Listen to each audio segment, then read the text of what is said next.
Podcast Network Asia.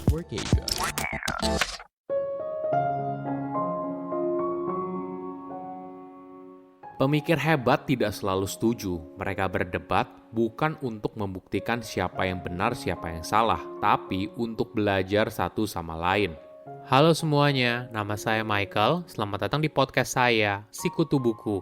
Kali ini saya akan bahas cara tidak setuju yang lebih baik. Argumen adalah kunci bagi komunikasi antar manusia. Ini merupakan fondasi dari sebuah demokrasi, hukum, dan sains. Berdebat dan dialog menjadi landasan sebuah peradaban yang maju. Namun di era sekarang, hal ini justru malah jadi alat untuk memecah belah masyarakat. Kita seringkali tidak setuju dengan orang lain dan berujung kekacauan, bukannya mencari jalan tengah untuk mencapai solusi terbaik. Mungkin sepanjang peradaban manusia, kita bukan hanya kehilangan seni untuk berargumen dengan lebih baik, tapi juga cara menyampaikan ketidaksetujuan dengan lebih produktif. Hingga akhirnya muncul sebuah pertanyaan yang menarik. Apakah kita bisa belajar untuk tidak setuju dengan lebih baik? Sebelum kita mulai, saya mau mengucapkan terima kasih buat Kimora, Sandro Egi Arifian, Alen Christian, dan Muhammad Aksan Sobi yang sudah memberikan 10 es krim stroberi. Terima kasih juga buat dukungan kalian yang sudah memberikan puluhan es krim stroberi.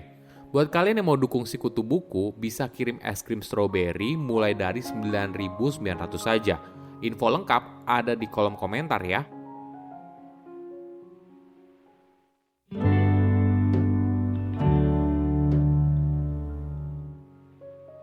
Kenapa kita berdebat dengan seseorang? Kita berdebat sebenarnya bukan untuk menang, tapi untuk menjelaskan sesuatu kepada orang lain. Inilah kenapa kita bisa menghasilkan argumen yang lebih baik ketika berdebat dengan orang lain daripada saat kita hanya berpikir sendirian. Bahkan berdebat sebenarnya cara untuk mempertajam pemikiran seorang untuk menghasilkan logika dan bukti daripada hanya bergantung pada intuisi semata. Dibesarkan dengan budaya timur, mungkin kita belajar untuk menghindari perdebatan. Kita justru dianggap tidak sopan kalau kita bilang tidak setuju atau tidak suka.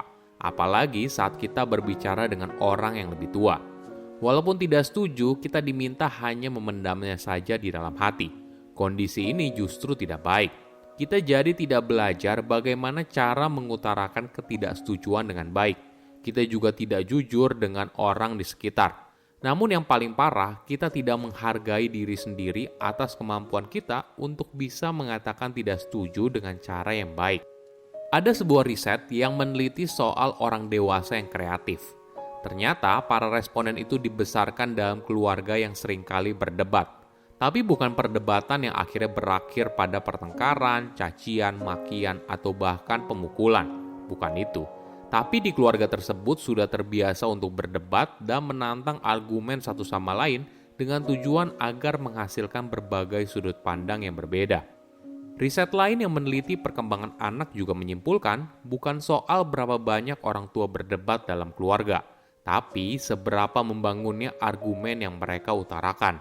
Jadi mungkin saja seorang anak dibesarkan dalam keluarga di mana orang tuanya berdebat setiap hari, tapi bukan atas dasar benci atau kesal, melainkan atas dasar cinta terhadap satu sama lain.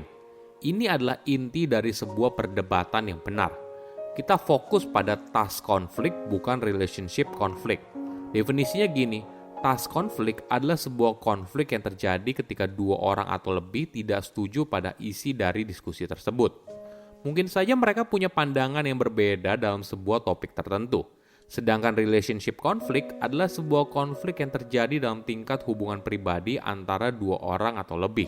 Misalnya kamu tidak suka dengan dia karena dia baper, atau dia tidak suka dengan kamu karena keras kepala, dan sebagainya. Hingga yang paling ekstrim, dua orang itu sampai tidak ingin berbicara satu sama lain. Ini adalah contoh perdebatan yang tidak sehat.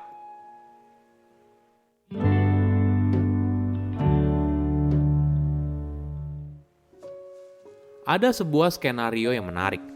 Bayangkan ada dua orang yang tidak pernah berdebat satu sama lain. Apakah ini merupakan kondisi yang ideal? Mungkin dalam situasi tersebut ada dua alasan utama. Pertama, salah satu pihak tidak berpikir secara kritis, atau yang kedua, salah satu pihak tidak berbicara jujur soal apa yang dia rasakan. Artinya, mereka berdua kehilangan kesempatan untuk belajar dari satu sama lain. Ini yang terjadi apabila kita diajarkan kalau berdebat itu untuk menang. Namun yang seharusnya terjadi adalah kita berargumen untuk belajar. Faktanya, pemikir yang hebat itu tidak punya pemikiran yang sama. Mereka menantang pemikiran satu sama lain. Bukan untuk membuktikan siapa yang benar atau siapa yang salah, namun yang jauh lebih penting, bagaimana hasil dari perdebatan tersebut membuat mereka bisa saling belajar satu sama lain dan akhirnya menghasilkan ide yang lebih baik. Apakah ada cara agar kita bisa berargumen dengan lebih baik? Pertama, tetap berpikir kritis walaupun dalam kondisi yang emosional. Ini memang tidak mudah. Ada kalanya kita terbawa perasaan dalam berargumen dengan orang lain. Alhasil, diskusi menjadi tidak produktif dan kita berdua malah sibuk membentak satu sama lain. Kedua, akui kalau dunia tidak selamanya hitam putih. Kita terbiasa terjebak dalam dua kategori, benar salah, setuju tidak setuju. Apabila sesuatu itu benar, maka opsi lain yang salah. Ini yang dinamakan oleh para psikolog sebagai binary bias. Kita menyederhanakan sesuatu yang kompleks menjadi dua kategori, yang mana hal ini bisa jadi sangat berbahaya. Dunia yang kita tinggali bukanlah dunia yang hitam putih, tapi dunia yang abu-abu. Ketika ada sebuah topik yang sensitif, kita perlu melihatnya dari berbagai sudut pandang yang berbeda dan tidak bisa mengambil pendekatan yang terlalu keras maupun terlalu lembek. Ketiga, perhatikan caramu berdebat.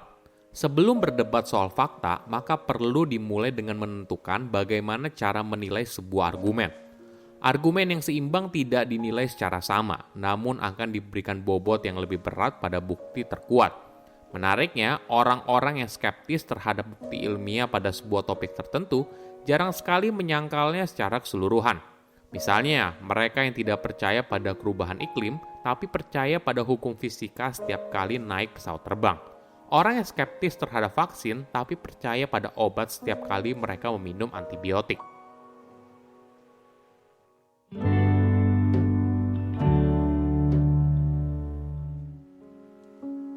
Oke, apa kesimpulannya? Pertama, arti berdebat yang benar.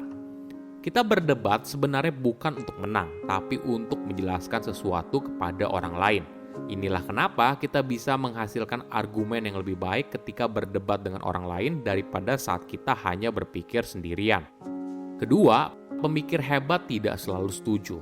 Apabila ada dua orang yang tidak pernah berdebat, maka bisa saja berarti dua hal. Pertama, salah satu pihak tidak berpikir secara kritis, atau yang kedua, salah satu pihak tidak berbicara jujur soal apa yang dia rasakan. Ketiga, tidak selalu soal hitam putih.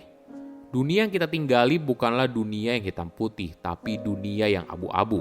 Ketika ada sebuah topik yang sensitif, kita perlu melihatnya dari berbagai sudut pandang yang berbeda, dan tidak bisa mengambil pendekatan yang terlalu keras maupun terlalu lembek.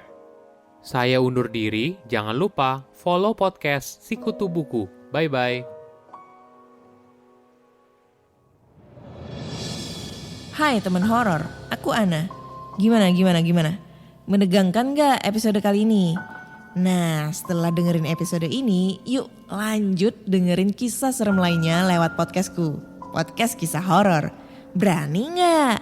Aku tunggu ya.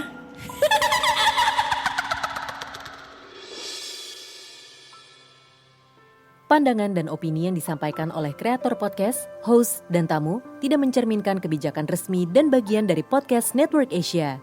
Setiap konten yang disampaikan mereka di dalam podcast adalah opini mereka sendiri dan tidak bermaksud untuk merugikan agama, grup etnik, perkumpulan, organisasi, perusahaan, perorangan, atau siapapun dan apapun.